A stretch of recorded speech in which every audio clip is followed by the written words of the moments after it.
Bismillahirrahmanirrahim. Assalamualaikum warahmatullahi wabarakatuh. Alhamdulillahirrabbilalamin. Wassalatu wassalamu ala asrafil anbiya'i wal mursalin wa ala alihi wa ashabihi rasulillahi ajmain. Amma ba'du. Puji beserta syukur mari kita ucapkan kehadiran Allah Subhanahu wa taala yang mana telah melimpahkan rahmat dan karunia kepada kita semua sehingga kita dapat mengikuti perkuliahan melalui online pada sore hari ini. Salawat beriringan salam tidak lupa pula kita hadiahkan kepada junjungan Nabi besar kita, yakni Nabi besar Muhammad Sallallahu Alaihi Wasallam. Allahumma sholli ala Sayyidina Muhammad wa ala ali Sayyidina Muhammad. Baiklah, kali ini kami dari kelompok 2 akan mempresentasikan hasil diskusi kami di perkuliahan Hukum Administrasi Negara, ya, dengan judul Sumber Hukum Administrasi Negara. Kami beranggotakan 3 orang. Yang pertama saya sendiri, Afil Gunaidi. Yang kedua, Lutfi Pratama Wijaya. Yang ketiga, Kak Rini Asuti. Langsung saja kepada materi.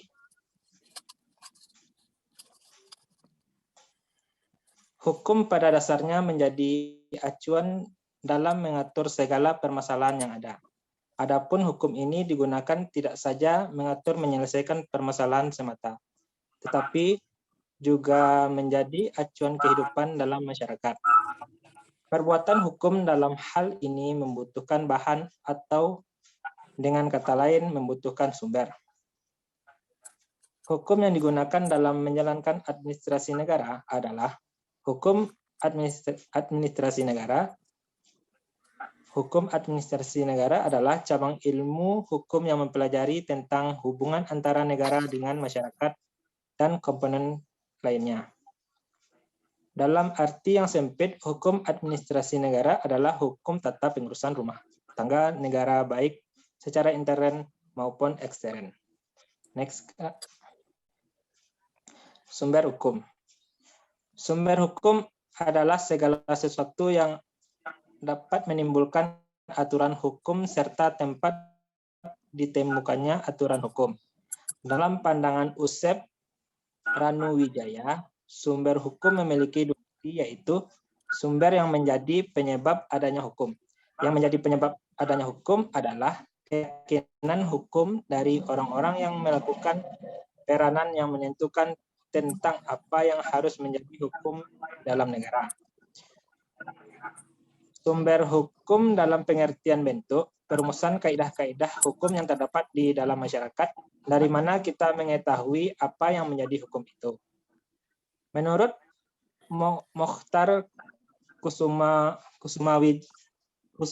Madja dan B. Arif Sidarta mengartikan sumber hukum dalam 2 arti, yaitu untuk menjawab pertanyaan mengapa hukum itu mengikat, apa sumber atau kekuatan hukum hingga mengikat dan dipatuhi manusia. Dalam konteks ini, sering dipahami sebagai sumber hukum material. Kata sumber hukum juga dapat dipakai dalam arti yang lainnya, yaitu untuk menjawab pertanyaan di manakah bisa didapatkan atau ditemukan aturan-aturan hukum yang mengatur kehidupan manusia itu. Konteks ini merujuk pada pengertian sumber hukum formil. Next, Kak. Masuk ke sumber hukum material, hukum administrasi negara yang akan dilanjutkan oleh Kak Rini. Pada Kak Rini dipersilakan. Baiklah, saya akan melanjutkan presentasinya, yaitu tentang sumber hukum material, hukum administrasi negara. Sumber hukum material menurut Sudikno Mertokusumo merupakan tempat dari mana material itu diambil. Yang pertama, sumber hukum historik atau sejarah. Yang kedua, sejarah hukum atau sejarah lainnya dapat menjadi sumber hukum administrasi negara material dalam arti memberikan pengaruh atas penentuan materi aturan hukum tata kelola pemerintahan. Yang kedua, sumber sosiologi atau antropologi.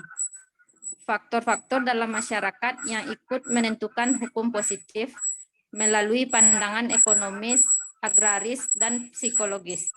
Yang ketiga, sumber filosofis.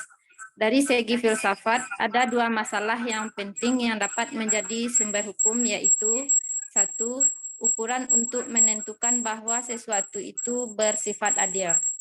Yang kedua, faktor yang mendorong seseorang mau tunduk pada hukum.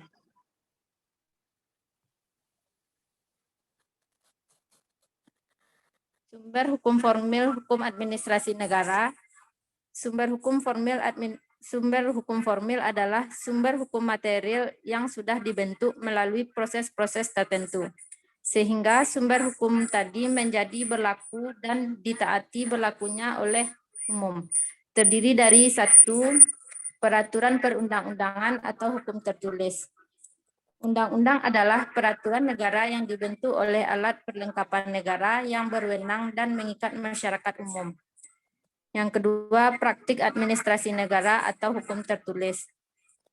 Alat administrasi negara melaksanakan tugas dan fungsinya berlandaskan pada praktek administrasi negara atau sering dikenal dengan hukum kebiasaan yang telah dilakukan dalam praktek administrasi negara tanpa berdasarkan peraturan perundang-undangan. Yang ketiga, jurisprudensi. Dimaksud dengan jurisprudensi ini adalah suatu keputusan hakim dan keputusan suatu badan peradilan yang sudah mempunyai kekuatan hukum yang tetap. Yang keempat, doktrin. Alasan mengapa doktrin dapat dipakai sebagai sumber hukum formil HAN adalah karena doktrin atau pendapat para ahli tersebut dapat melahirkan teori-teori baru dalam lapangan HAN. Yang kelima, traktat atau perjanjian. Traktat sebagai sumber hukum formal dari sumber hukum administrasi negara ini berasal dari perjanjian internasional yang kemudian diartifikasi oleh pemerintah untuk melaksanakan di negara yang telah mengartifikasi perjanjian internasional tersebut. Selanjutnya akan dijelaskan oleh rekan kami Lutfi. Kepada Lutfi, saya persilahkan. Baiklah, saya akan melanjutkan materi dari kelompok 2, yaitu subjek hukum administrasi negara. Subjek hukum adalah segala sesuatu yang dapat memperoleh hak dan kewajiban dari hukum atau disebut badan hukum. Badan hukum itu bertindak sebagai satu kesatuan dalam lalu lintas hukum seperti orang. Hukum menciptakan badan hukum oleh karena pengakuan organisasi atau kelompok manusia sebagai subjek hukum itu sangat diperlukan karena hal itu bermanfaat bagi lalu lintas hukum. Hukum administrasi negara memiliki ruang lingkup yang luas, di antaranya membicarakan mengenai aparatur pemerintah sebagai bagian dari alat administrasi negara yang dapat melakukan tindakan-tindakan, khususnya tindakan yang berakibat hukum dilakukan oleh subjek hukum. Lanjutkan. Yang pertama, pegawai negeri. Yang dimaksud dengan pegawai negeri adalah mereka yang telah memenuhi syarat-syarat yang ditentukan dalam peraturan perundang-undangan yang berlaku diangkat oleh pejabat yang berwenang dan diserahi tugas negara lainnya yang ditetapkan berdasarkan suatu peraturan perundang-undangan dan digaji menurut peraturan perundang-undangan yang berlaku. Yang kedua, jabatan. Jabatan adalah kedudukan yang menunjukkan tugas, tanggung jawab, wewenang, dan hak seseorang dalam rangka susunan suatu satuan organisasi. Kalau kedudukan itu berada dalam lingkup pemerintahan, maka jabatan yang dimaksud adalah jabatan negeri. Jabatan negeri adalah jabatan yang mewakili pemerintah. Yang ketiga, jabatan publik, dinas-dinas publik, badan usaha milik negara atau daerah. Jabatan adalah kesatuan organisasi aparatur pemerintah yang mencakup tugas pemerintah yang bulat dan merupakan kesatuan anggaran negara tersendiri. Sebagai subjek hukum, maka hak yang memiliki jabatan adalah memiliki dan menguasai kekayaan negara atau daerah. Lanjut, Kak. 4, daerah swapraja atau daerah swatantra atau daerah kabupaten atau kota dan provinsi. Daerah ini adalah suatu kesatuan wilayah dalam organisasi negara yang karena kelahiran disebabkan mungkin didasarkan atas hak swapraja yang diakui ataukah karena hak otonom yang diperoleh. Sebagai kesatuan wilayah di dalam perkembangannya, ia berhak mengurus dan mengatur rumah tangganya sendiri dalam wilayah kekuasaan negara. Dengan hak demikian itu kewajiban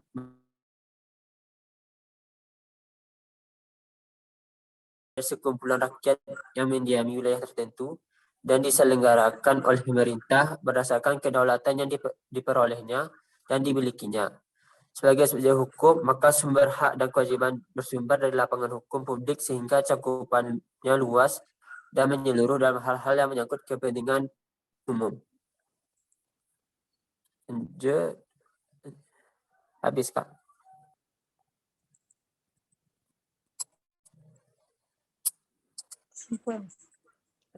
Dan terakhir kesimpulan, sumber hukum adalah segala sesuatu yang dapat menimbulkan aturan hukum serta dapat ditemukannya aturan hukum. Sumber hukum material merupakan faktor-faktor yang ikut mempengaruhi isi dari aturan hukum. Terdiri dari sumber hukum material dipengaruhi oleh faktor-faktor, yaitu satu sumber hukum historik atau sejarah, yang kedua sosiologi atau antropologi, yang ketiga sumber filosofis. Subjek hukum adalah segala sesuatu yang dapat memperoleh hak dan kewajiban dari hukum. Hukum menciptakan badan hukum oleh karena pengakuan organisasi atau kelompok manusia sebagai subjek hukum. Itu sangat diperlukan karena hal itu bermanfaat bagi lalu lintas hukum. Lanjut, Kak Rini. Sumber hukum formal diartikan juga sebagai tempat atau sumber atau peraturan memperoleh kekuatan hukum. Sumber hukum formal adalah sumber hukum material yang sudah dibentuk melalui proses tertentu sehingga sumber hukum tadi menjadi berlaku umum ditaati oleh umum. Sumber hukum administrasi negara dalam arti formal terdiri atas peraturan perundangan, praktik administrasi negara atau hukum tidak tertulis, jurisprudensi dan doktrin. Saya kembalikan kepada moderator. Terima kasih kepada Kak Rini, Lutfi. Sekian presentasi dari kelompok 2. Jika ada Bapak Ibu teman-teman yang ingin bertanya, silakan ajukan pertanyaannya di LMS di room diskusi. Saya mewakili dari kelompok 2. Jika ada salah penyampaian presentasi tadi, kami mohon maaf. Saya sudahi dengan wabillahi taufiq wal hidayah. Wassalamualaikum warahmatullahi wabarakatuh.